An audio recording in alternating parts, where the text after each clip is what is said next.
Imagine waking up to find that a key piece of your personal data, something you've guarded for years, has just been plastered online. Today on 2230, we're exploring the uproar surrounding the recent exposure of NRIC numbers on ACRA's BizFile portal, and how the government's official response has left more questions than answers. Stay with us, because what you're about to hear might change the way you protect your personal information. Don't forget to like, share, and subscribe, and let us know in the comments what you think about this entire situation.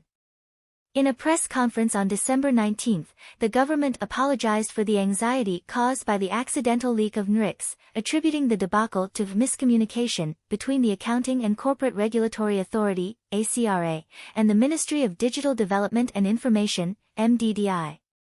Yet many Singaporeans feel that they didn't get a clear explanation of how their private data ended up publicly visible in the first place. When pressed on how to protect people from misuse of their NRICs, the proposed solution was basically, change your login if you're using your NRIC number for authentication. It sounded simple enough, but it also shifted most of the burden to individual citizens. There was no announcement of any real fraud monitoring, no promise to help those whose data might be exploited, and no broader plan to secure essential platforms, banks, telcos, or government services, that rely heavily on NRIC checks. Adding to the frustration, officials repeatedly emphasized that NRICs are merely identifiers, downplaying the risks despite years of advice telling Singaporeans to safeguard their NRIC numbers like gold. For those wondering why the sudden change in tone, no one seems to have a convincing answer.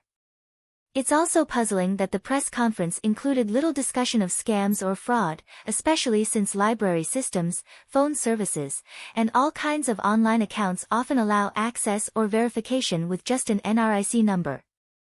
What about seniors who aren't tech-savvy? Or those who simply don't have the resources to update every system out there? The government's advice seemed to overlook these challenges, leaving citizens to fend for themselves.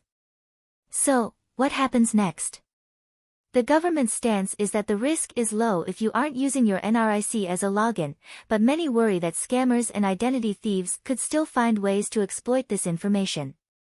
Who's responsible for ensuring Singaporeans' data stays safe?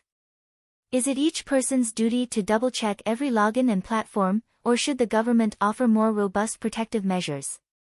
We'd love to hear your thoughts on this complex situation. What do you think needs to change in how our data is handled, and how do you believe we can prevent future exposures? Tell us in the comments, and let us know if you have any tips for securing personal information that others might find useful.